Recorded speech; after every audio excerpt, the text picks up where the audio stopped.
Good afternoon. My name is Michael Dungy.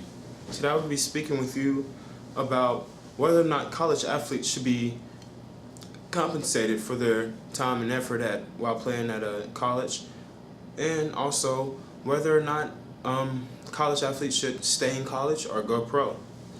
Um, Last year, the NCAA made over $800 million off of college athletics, such as football games, basketball games, etc. However, if you weren't a full-time on a full scholarship as an athlete, you probably didn't see a dime of that money. Athletes not on full scholarships are oftentimes left alone to pay for their room and board, food, and other expenses. However, they give all their time to classwork, practice, and games, so they don't have time for a job to provide for funds. So, as the NCAA making this much money off of athletes, I believe that it should be on them to compensate them in some way. Nobody wants to work for free. So maybe to ease the burden of being a student, they could pay for the room and board, give them a meal plan, and maybe like $100 stipend. Just to allow them to have one less thing to worry about. As a college student, you already have enough, right? So skeptics against compensating athletes for their time and play at a school often say that college sports isn't supposed to be profitable. It's supposed to be a chance for young men and women to learn sportsmanship and to earn a degree. They also say that if you were to want to compensate, to pay out to athletes, it would be too complex in the fact that would a freshman make the same as a senior? Would somebody at a larger school, say UNC Chapel Hill or Kentucky, make the same as somebody at A&T, Winston-Salem State University? Although I feel those are things that can be worked out, they haven't. This debate has been going on for years. Which leads me to my next point, whether student athletes should stay in college and get their 4-year degree, or if they have a chance to go to play professional sports. Let's just say the NBA, for example. Okay, so some of the reasons why you would want to stay in school and get your 4-year degree is that say you get to the league and you have a career-ending injury, or you graduate from school and you don't get drafted. You want to have something to fall back on. So having that degree, on average, you're already going to make statistically $20,000 more a year than somebody with just a high school diploma. Also, as I said, it gives you something to fall back on, and it gives you time to mature.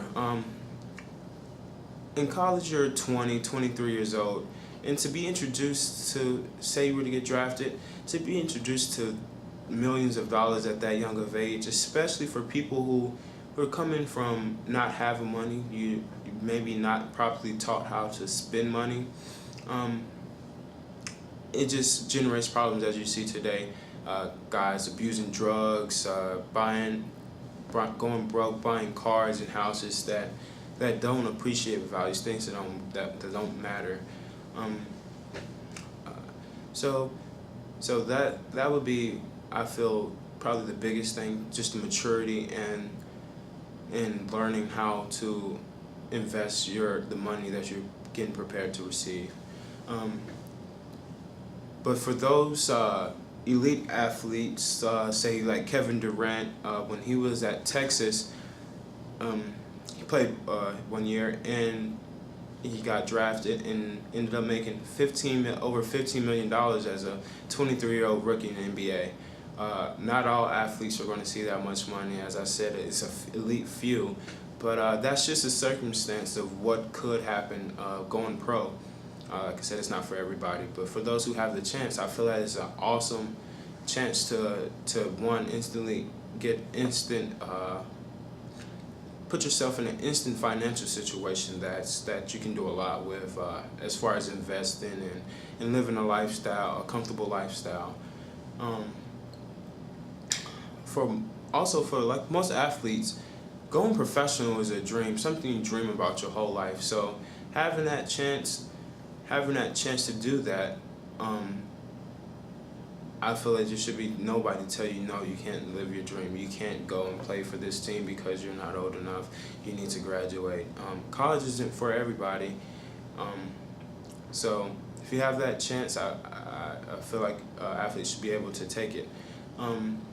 It also gives you a chance to learn from the best players in the world. You get to play alongside them, get to learn some of the tricks to the trade. They get to teach you. You get to learn from your mistakes, and you do that at a younger age. So you give yourself that time to have a more lucrative, a more productive career as an athlete.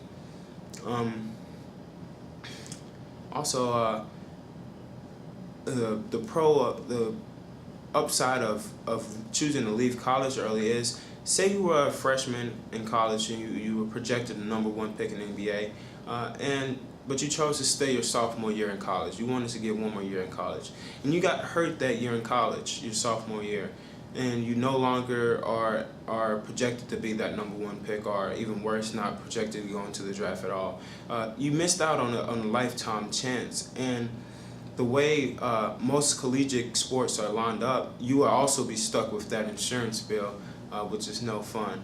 So that's a major downside, and I believe a big factor whether or not why athletes choose not to say. They don't want to potentially miss out on a chance to live a dream because of injury. In closing, I believe that athletes should be compensated for pay at college, for their play at college, whether it be, like I said, either a book stipend or a meal plan, or free board, or a monthly allowance, $100 a month, just to ease the burden. That way they can stay focused on what they need to, not worried about having to provide for themselves. They have enough stress for them as a given, with schoolwork and the stress of playing the game. So I believe they should be compensated. And like I said, with athletes on the elite level, as say Kevin Durant, if you have that chance to go make those millions, do so, because you can always go back to school after your NBA career and get your degree. Because you can't play basketball forever, you can't play football forever, the body wears out. So you can always go back, and then at that time, if you choose to go back, you'll have the funds to pay for that school, and you'll have the funds that when you get out, say you want to start a business, you'll have the funds to do so and do whatever you want with your degree. But for the less low-profile athletes that's not projected to go, just maybe unsure if you would get drafted if you was to decide to leave college, maybe stick around and try to get your degree, learn on the lower level of college, the college level, get your degree, and maybe your draft stock will rise up, and if not, as always, you have your degree to fall back on. You can be great in that sense. Thanks. Hope you enjoyed my speech, and you have a great day.